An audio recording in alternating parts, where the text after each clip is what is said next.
Assalamualaikum warahmatullahi wabarakatuh. Perkenalkan, nama saya Haiza Arsyad dari 22 HTM 3 dengan NIM 74235-2022-067.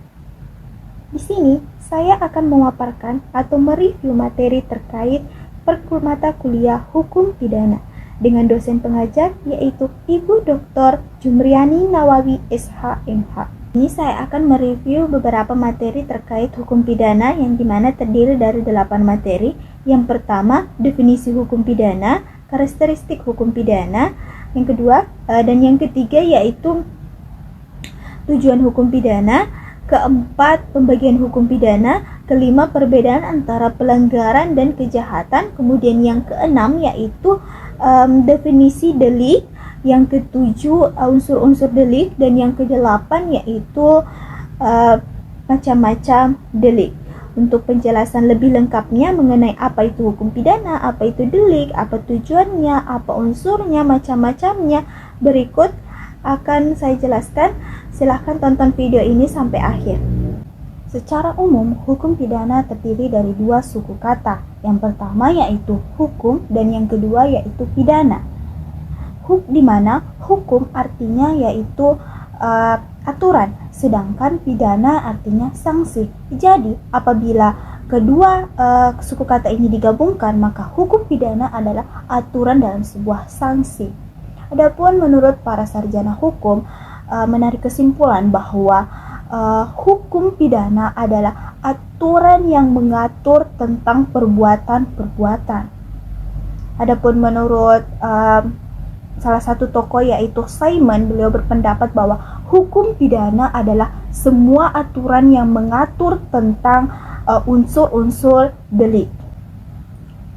Dari beberapa definisi yang telah saya paparkan tadi, baik itu menurut para sarjana hukum ataupun menurut salah satu tokoh yaitu Simon, saya dapat menarik kesimpulan bahwa hukum pidana adalah segala aturan atau keharusan yang dibuat oleh pemerintah yang harus dipatuhi, di mana di dalamnya terdapat sanksi bagi yang melanggar aturan tersebut. Adapun karakteristik dari hukum pidana adalah pidana itu sendiri atau sanksi itu sendiri. Karena secara universal hukum itu terbagi 2, yaitu hukum publik dan hukum privat. Di mana yang dimaksud dengan hukum publik adalah hukum yang mengatur hubungan antara negara dengan masyarakat. Sedangkan hukum privat adalah hukum yang mengatur hubungan perseorangan, di mana dalam hal ini hukum pidana termasuk dalam hukum publik karena tujuan dari hukum pidana bertujuan untuk kepentingan umum atau kepentingan bersama. Pembagian pidana terbagi menjadi 2, yaitu pidana konvensional atau pidana umum. Kemudian yang kedua yaitu pilsub atau pidana khusus, di mana yang dimaksud dengan pidana konvensional atau pidana umum adalah jenis pidana yang semuanya diatur dalam KUHP. Sedangkan pilsu atau pidana khusus adalah tindak pidana yang punya relasi tertentu.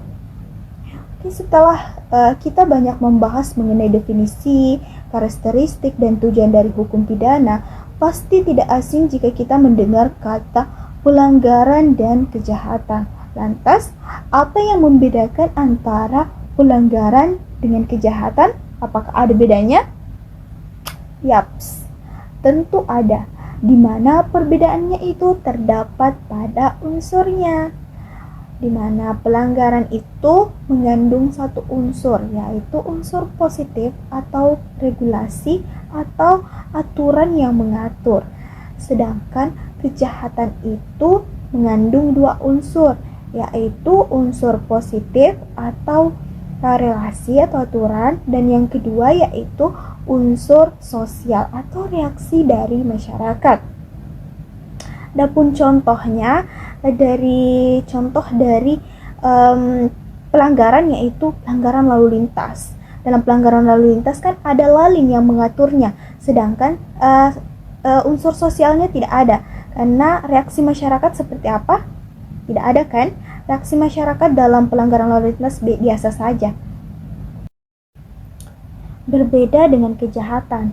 Contoh kasus dari kejahatan yaitu pembunuhan, di mana hal tersebut mengandung dua unsur, yaitu unsur positif atau ada regulasi atau ada aturan yang mengatur. Kemudian yang kedua yaitu ada unsur sosialnya, ada reaksi dari masyarakat mengenai hal tersebut, mengenai tindakan tersebut. Jadi contoh dari kejahatan yaitu pembunuhan karena mengandung dua unsur tadi, regulasi, ada aturan yang mengatur, kemudian ada reaksi dari masyarakat. Berbeda dengan pelanggaran lalin. Pelanggaran lalin kan reaksi masyarakat itu biasa saja. Bahkan banyak masyarakat yang tidak mempedulikan pelanggaran lalin, khususnya pada lampu merah kan.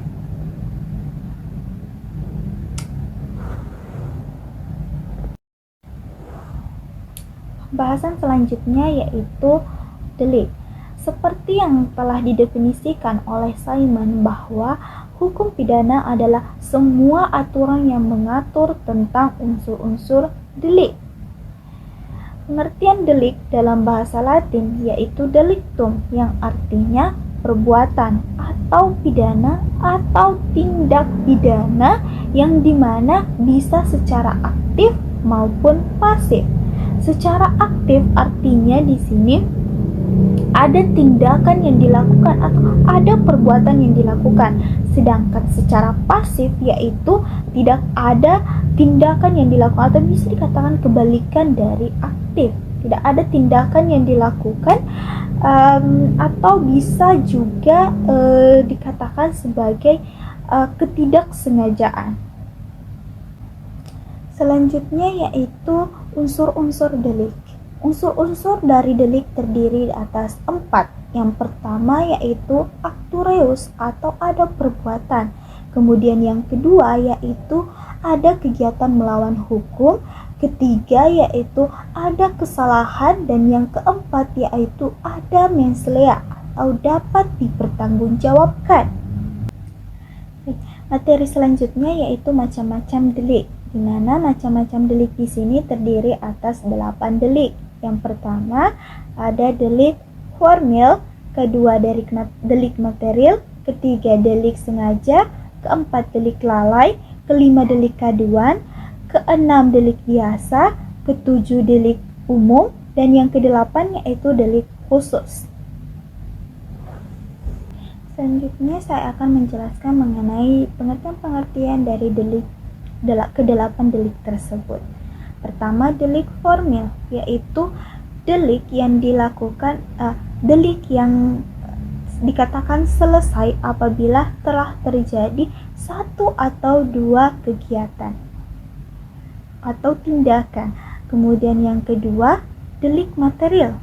Delik material yaitu delik yang dikatakan selesai apabila telah terjadi perbuatan yang menyebabkan akibat yang ingin dicapai oleh si pelaku. Delik yang ketiga yaitu delik sengaja.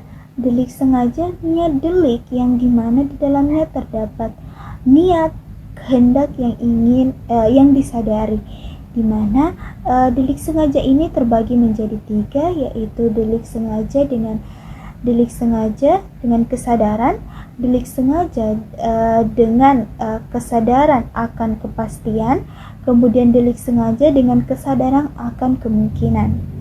Selanjutnya yaitu delik yang keempat, yaitu delik lalai, di mana delik ini merupakan delik yang tidak disengaja atau perbuatan-perbuatan yang tidak disengaja yang menyebabkan suatu akibat. Selanjutnya yaitu delik yang kelima, yaitu delik kaduan. Yang dimaksud dengan delik kaduan yaitu suatu tindakan pelaporan di mana yang berhak melapor adalah sang korban atau yang mengalami kerugian. Kemudian yang keenam yaitu delik biasa, di mana delik ini yang berhak melaporkan perbuatan si pelaku itu bisa dilakukan oleh siapa saja. Kemudian yang ketujuh yaitu delik umum. Delik umum yaitu suatu delik yang dapat dilakukan oleh siapa saja. Sedangkan delik yang terakhir atau yang kedelapan yaitu delik khusus, yaitu delik yang hanya dapat dilakukan oleh orang-orang tertentu atau orang-orang yang memiliki keahlian khusus. Itulah tadi pemaparan materi dari saya, yang dimana terdiri dari 8 materi. Wassalamualaikum warahmatullahi wabarakatuh.